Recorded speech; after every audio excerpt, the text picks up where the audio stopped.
அடுத்து என்னென்னா heat கல்விங்க. Heat கல்வியில் என்ன கேட்டிருக்காங்கன்னா, ஒரு அடைத்த தொகுதிக்கும் முதலாம் வெப்பவியக்கல் விதி டெல்டா கியூ சமம் delta U plus delta W என எழுதலாம். ஒவ்வொரு உறுப்பையும் தெளிவாக என காண்க. இப்போ ஒரு அடைத்த தொகுதிக்குள்ள delta Q delta U delta W என்ற முதலாம் விதி ஒன்று இருக்குடா. டெல்டா கியூ சமன் delta U plus delta W. இதில் இந்த டெல்டா கியூ என்னென்னு கேட்டிங்கன்னா, தொகுதியில் இருக்க இந்த மொத்த சக்தியை தான் நாங்கள் என்ன செய்வோம்னு கேட்டிங்கன்னா, டெல்டா கியூன்னு மொத்த, அதாவது தொகுதிக்கு வழங்கப்படுற வெப்பமோ இல்லை இழக்கப்படுற வெப்பமோ அதை தான் குறிப்போம். ஹீட், அதாவது சக்தி, வெப்ப சக்தியை தான் குறிப்பிடுறது. அந்த தொகுதிக்கு வழங்கப்பட்ட அல்லது இழக்கப்பட்ட வெப்ப சக்தி, அதை வெப்ப சக்தி மாற்றம்னு சொல்லலாம். ஏன்னா டெல்டா கியூ தானே போடணும். அப்போ வெப்ப சக்தி மாற்றம். அப்போ தொகுதிக்கு வழங்கப்பட்ட வெப்ப சக்தியின் மாற்றம் ஒன்று தொகுதியால் வெளியிறக்கப்பட்டிருக்கலாம், இல்லை தொகுதியால் உள்வாங்கப்பட்டிருக்கலாம். இந்த வெப்ப சக்தியை வச்சு கொண்டு சொன்னோம்னா டெல்டா கியூ.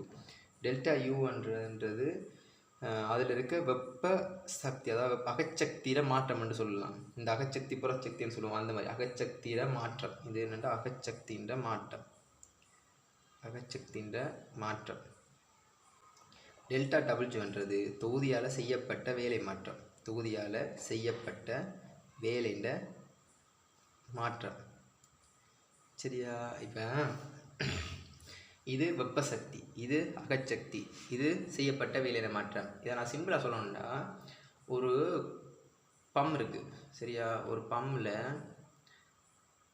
ஒரு வேல்வை செட் பண்ணியிருக்கேன். இப்போ இந்த வேல்வை பிடிச்சி நான் வேகமாக இதில் அமர்த்தினா என்ன செய்யும்னு கேட்டிங்கன்னா, இதுலேருந்து ஒரு ஹீட் ஒன்று பிரதிக்கப்படும். ஹீட். சரியா? ஹீட்னா சக்தி. அப்போ வெளியே இருக்கிறது, மேலே இருக்கிற மேற்பரப்பை தொட்டு பார்த்தீங்கன்னா கொஞ்சம் சுடும். அதே நீங்கள் வெப்பமணியை வச்சு பார்த்தீங்கன்னா அந்த வெப்பநிலை கொஞ்சம் ஏறி இருக்கும். வெப்பமானியை வச்சு வெப்பநிலை இழந்தீங்கன்னா இது அகச்சக்தி மாற்றத்தில் வரப்போகுது. அதே இதுக்குள்ளே தொட்டு பார்த்து ஒரு ஹீட்டை உணர்ந்தீங்க தெரியுமா, அதான் அந்த டெல்டா யூ வெப்ப சக்தி என்றதில் வரப்போகுது. நீங்கள் இதை அமர்த்தும் போது நடந்த ஒரு வேலை இருக்குது தெரியுமா அந்த தொகுதிக்குள்ளே, அதான் டெல்டா டபிள்யூவாக இருக்க போகுது. சிம்பிளாக சொல்கிறோம். இப்போ ஒரு பம்ப் எடுத்து வேகம் அடிச்சிங்கிற காற்றை நீங்கள் அடிக்கும் போது கொடுக்குற ஃபோர்ஸ் வேலை, அதான் இந்த செய்யப்பட்ட வேலை. அதில் உருவான ஹீட், தொட்டு பார்க்கும்போது ஒரு ஹீட்டை உருவாக்குவீங்களா, அதான் இந்த வெப்ப சக்தி. இதே அது டெம்பரேச்சர் வெப்பமணி வச்சு அளந்தீங்கன்னா தான் என்னது அகச்சக்தி மாற்றமாக இருக்க போகுது. அப்போ delta Q delta U delta டபிள்யூவாக இருக்க போகுது. அடுத்த வீக்கடி கேட்குறாங்க.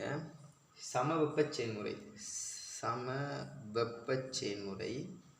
அடுத்தது மாறா அமுக்க செயல்முறை.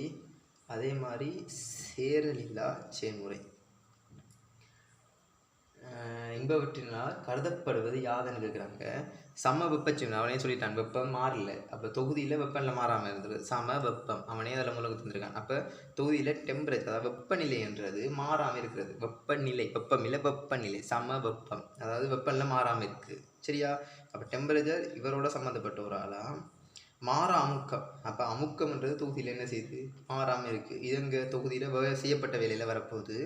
அப்போ சேரில்லா செயல்முறை என்றது இதில் வெப்பம் தொகுதிக்கு சூழலுக்கு இழக்கப்பட்டாமல் தொகுதியினுடைய காக்கப்பட்டால் அது சேரில்லா செயல்முறை இருக்கும். அதாவது தொகுதியில் இருக்க இந்த ஹீட் என்ற இந்த வெப்பசக்தி என்றது தொகுதிக்குள்ளே தொகுதியை விட்டு சூழலுக்கு போகாமல், அதாவது இந்த இப்போ நான் சொன்ன பம்ப் இருக்குது தெரியுமா, அதுக்கு வெளியே இருக்கிறதெல்லாம் சூழல். இந்த ஹீட்டுன்றது சூழலுக்கு வெளியே போகாமல் உள்ளே காக்கப்படுறது. அதே மாதிரி உள்ளே இருக்க ஹீட்டும் வெளியே இருக்க ஹீட்டும் உள்ளே போகாது, உள்ளே இருக்க ஹீட்டும் வெளியே போகாது. அப்படியான ஒரு ஹீட் அப்படியே அந்த டெல்டா கியூன்றது பாதுகாக்கப்பட்டு கொண்டிருக்குமெண்டா அப்போ சேரில்லா செயல்முறை இருக்கும்.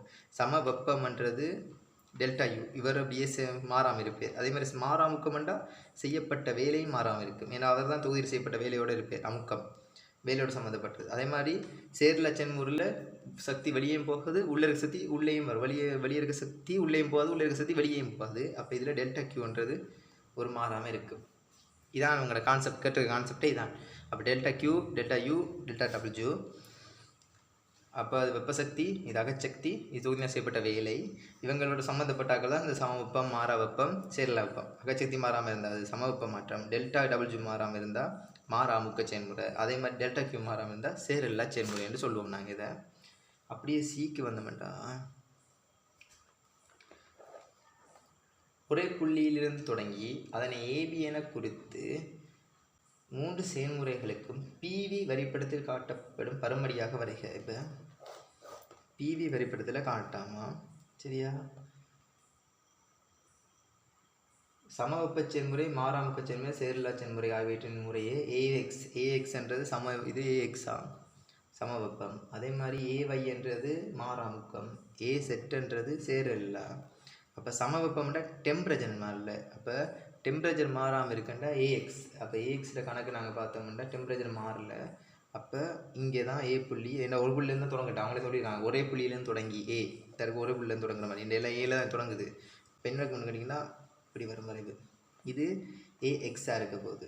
சரியா? ஏன்னா பிவி சமன் என்ன வாயுக்கு தான் பாவிக்கிறேன் என்ஆர்டி. பிக்கு மீக்கும் வரைவுகள்னோம்னா அந்த டி மாறிலியாக இருக்குது. அதாவது படித்திறன்றது குறைஞ்சி போக போகுது. சரியா? அப்போ இப்படி போகணுமே. அப்போ டி என்றது குறைய போகுது.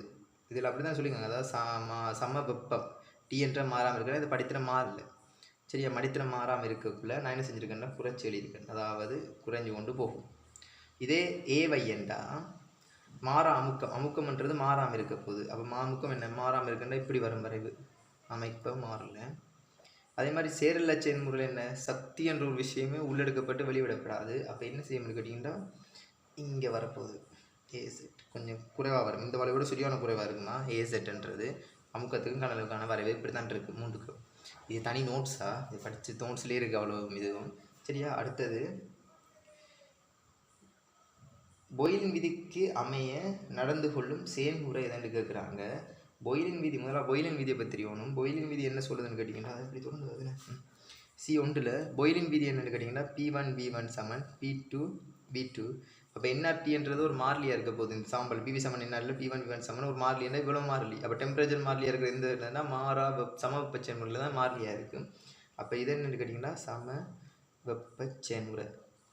ஏன்னா பிவி சமன் இன்னொரு P2 V2 கூட சமன் பார்த்தேன். அப்போ P1 V1 சமன் என்ன ஒரு மாறிலி தானே. அப்போ என்ஆர்டி மாறிலியாக இருக்குன்றா இதில் டி தானே மாறிலியாக இருக்குது. அப்போ டி யார் எங்கே மாறிலியாக இருக்குன்னு கேட்டிங்கன்னா சமவெப்ப செயல்முறையில். அதே ரெண்டாவது ஷார்ட் சிம்பிள் இது என்ன சொல்லுதுன்னா V_T1 சமன் V1T1 V2T2.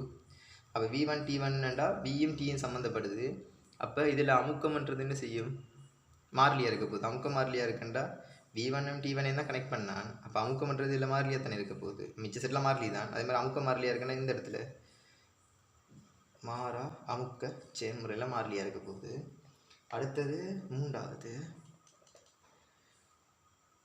ஒரு சமவார செயல்முறையில் ஒரு அமுக்கம் P1 கனல V1லேருந்து அமுக்கம் P1லேருந்து V1லேருந்து V2க்கு அதிகரிக்கப்படும் எனின் டெல்டா டபிள்யூக்கான கோவையை அப்போ டெல்டா டபிள்யூக்கான கோவையை P1 V1 V2 சார்பில் டெல்டா டபிள்யூக்கான பொதுவான சமன்பாடு என்னன்னு கேட்டிங்கன்னா P × டெல்டா V. அதாவது அமுக்கம் கனல வித்தியாசத்துக்கு சமனாக இருக்குமா. அப்போ அமுக்கம் P1 கனல வித்தியாசம்னா இறுதியிலேருந்து ஆரம்பத்தை கழிக்க போகிறேன். இப்போ P2 V1 இருக்க போகுது. அப்போ டெல்டா டபிள்யூ இது டிரெக்ட் சமன்பாடு. இப்போ இது எல்லாமே ஃபுல்லாக தியரி தானா. மாறாமுக்க செயல்முறை என்ன சமவெப்ப சேரல்ல செயல்முறை இதெல்லாம் அப்படியே ஃபுல் நோட்ஸ் தான் கேட்டிருக்காங்க. அதோட இந்த வரவும் இப்படி தான் இருக்க போகுது. சேரல்ல செயல்முறை மட்டும் சின்ன இருக்குது, மற்றபடி இவ்வளவுதாக இருக்கும். இது மாறாமுக்க செயல்முறையாக இருக்குது.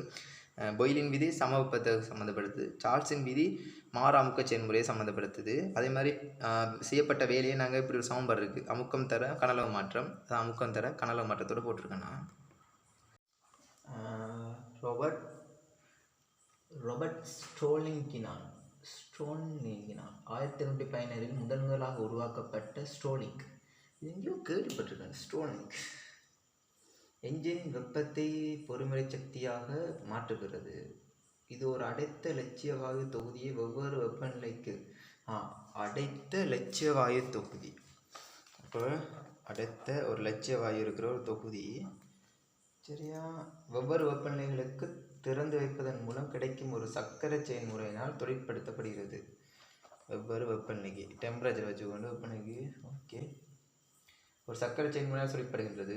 ஒரு வகையான ஸ்ட்ரோலிங் சக்கரம் தரப்பட்ட P வருடத்தில் சக்கரப்பாதை ABCடினால் காட்டப்பட்டுள்ளது. PV வரைபடம் V சரியா 10ல் ஒருத்தர் இருக்கே 10 5ஆம் அடுக்கு. இந்த புள்ளி சரி அங்கே வந்து நிற்கிதுன்னா இங்கே 6ல் நிற்கிது. தர 10 சயம் 3ஆம் அடுக்கு மீட்டர் கணக்கில் இருக்குது. இந்த புள்ளி இவர் C புள்ளி இங்கே இருந்து Dக்கு போகிறார்.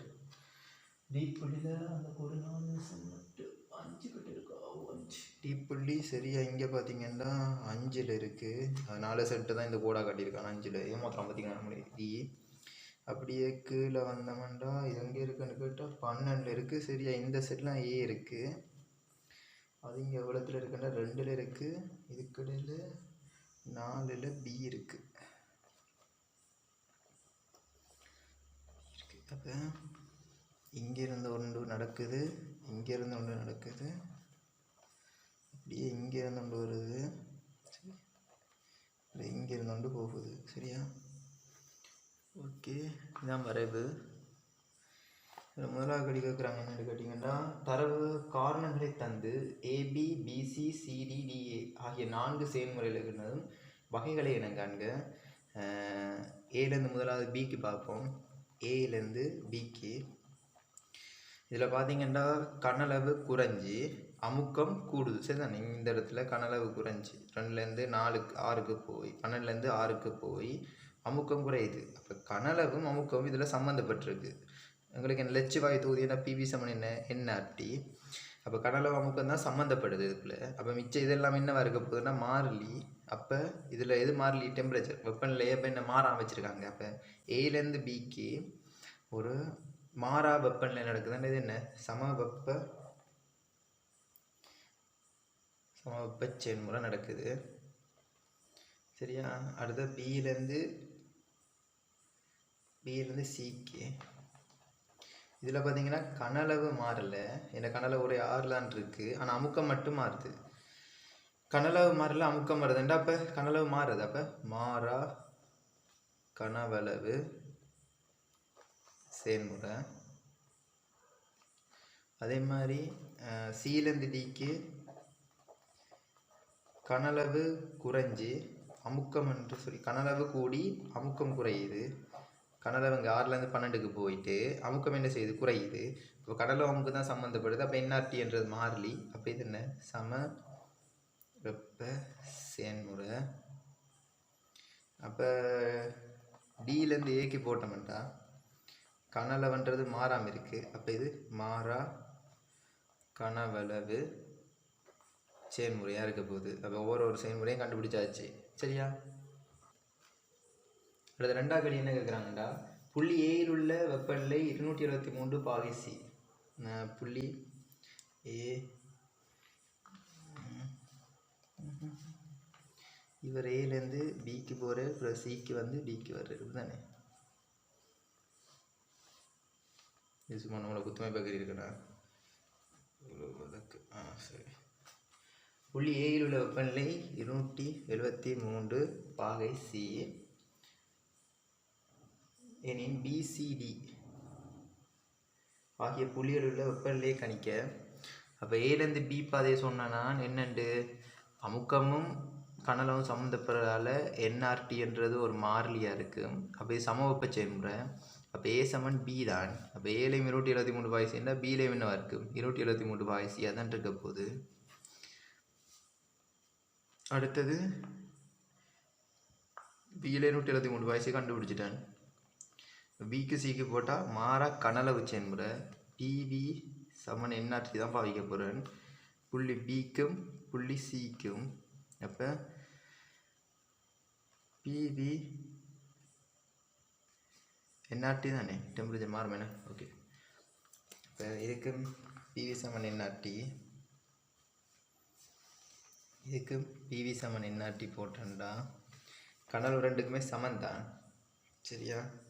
அப்போ இந்த பிக்கு பாவிக்கிறேன். கனளவு சமன் மாறிலி, என் மாறிலி, ஆறு மாறிலி. அப்போ பி நேர சமன் டி என்ற இது எடுக்கலாம். P1 T1 சமன் P2 நேர சமன் T2 இருக்க போகுது. இதுக்கு மாதிரி தானே மாற கனளவு செயல்முறை தானே. அப்போ இதிலிருந்து இதில் இருக்க அமுக்கத்துக்கு எடுப்போம். இதில் இருக்க அமுக்கம் என்னென்று பார்த்தோம்னா 4 தர 15. சரியா? அதே மாதிரி சியில் மேலே இருக்க அமுக்கம் என்னென்னா 10 தர 15. படத்தை பார்த்தீங்கன்னா வரும் 15. ஓ, அப்போ 273 பாகை சி என்ன கெல்வினுக்கு மாற்றினா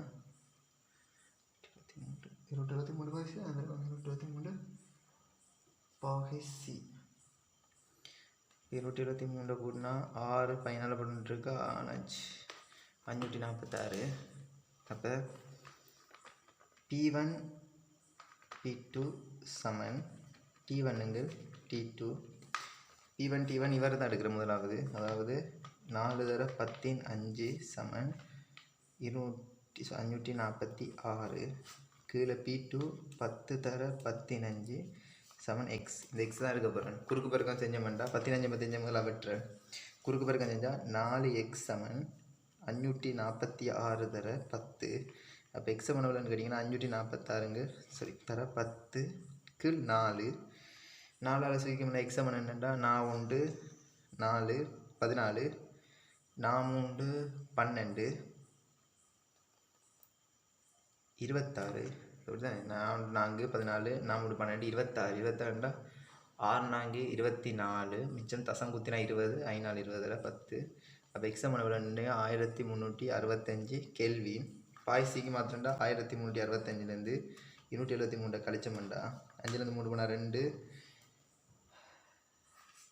அப்போ 5லேருந்து 3 போனால் 2 6லேருந்து 7 போகுது கணெடுத்தா 16 அப்போ 9 கணெடுத்தால் இது 2 0 1002 பாய்சியாக இருக்க போகுது. கண்டுபிடிச்சாச்சு.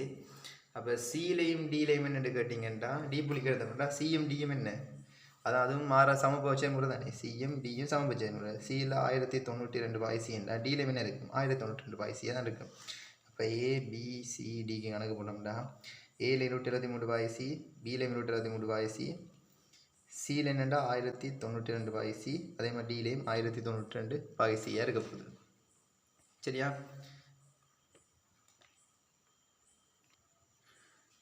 அடுத்து என்ன சொல்கிறாங்கப்பா பிசி போன்ற ஒரு பிசி போன்ற ஒரு நிலைக்குத்து கோட்டினால் வகைபிரிக்கப்படும் ஒரு செயல்முறையில் உச்சத்தில் உள்ள மாற்றமானது சமன்பாடு உச்சக்தி மாற்றம் தான் சொல்கிறாங்க. டெல்டா யூ சமன் பிசிக்கு போட்டிருக்காங்க 3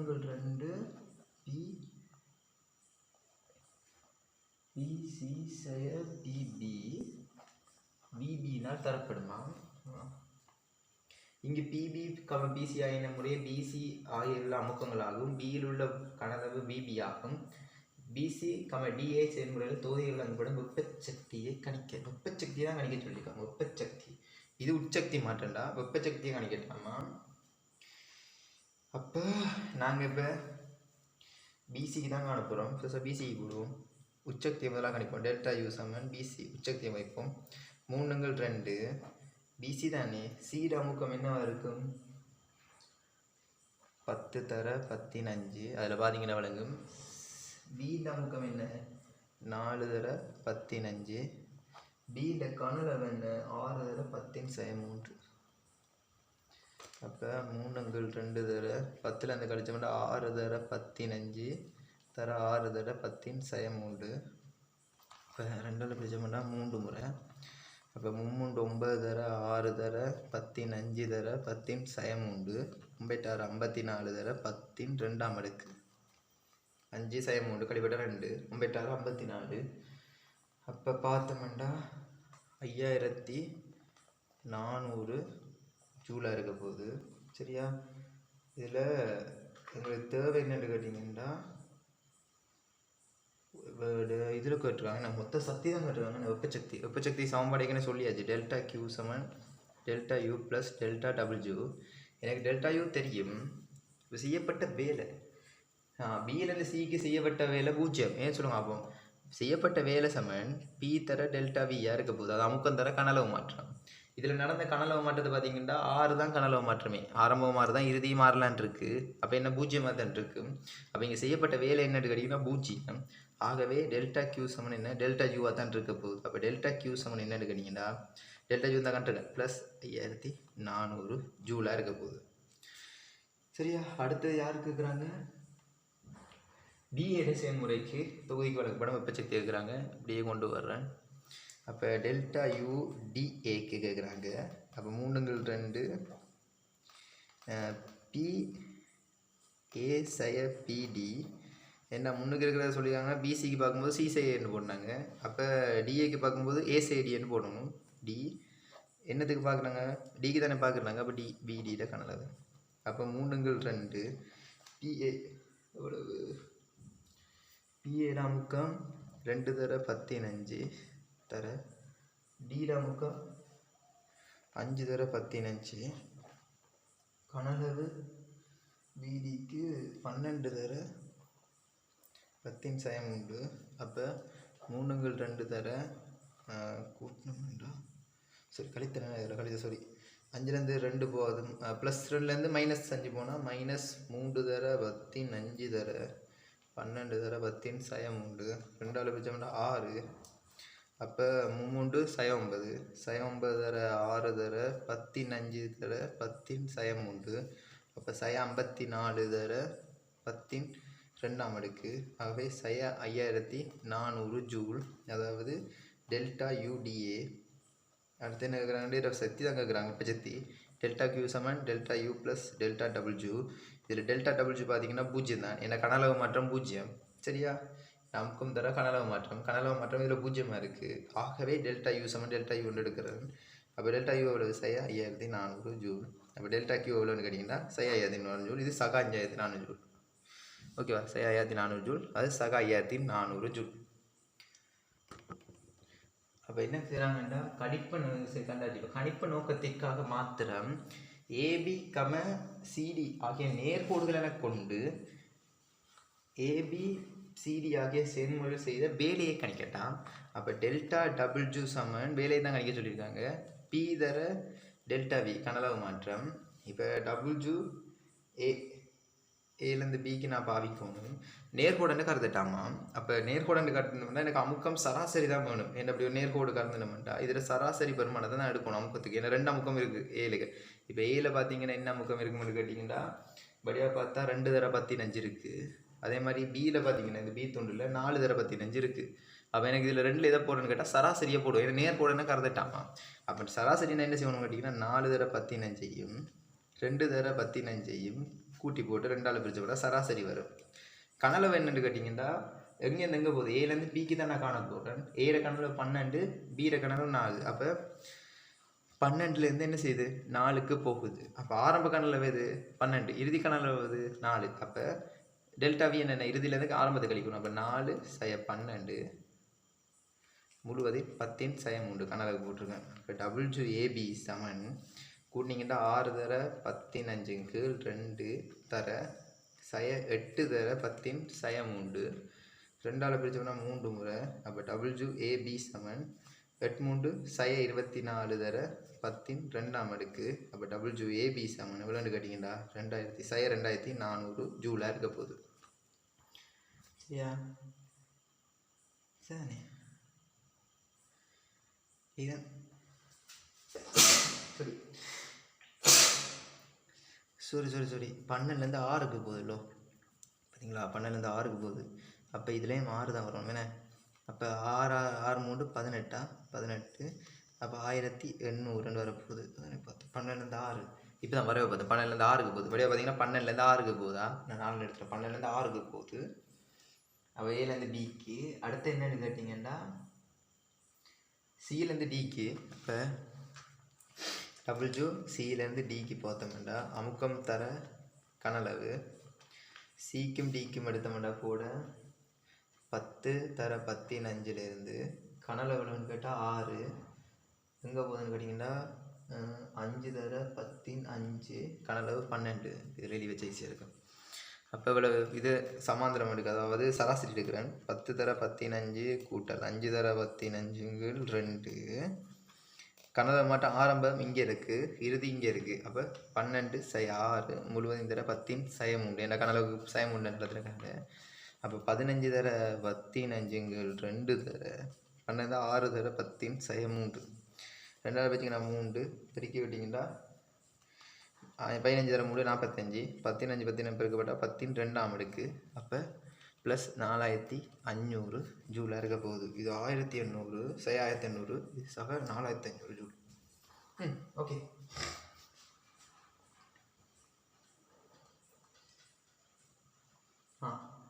மேலே B4 அதே எடுகோலை பயன்படுத்தி ஒரு சக்கர செயல்முறையின் தேரிய வேலையை கணிக்க.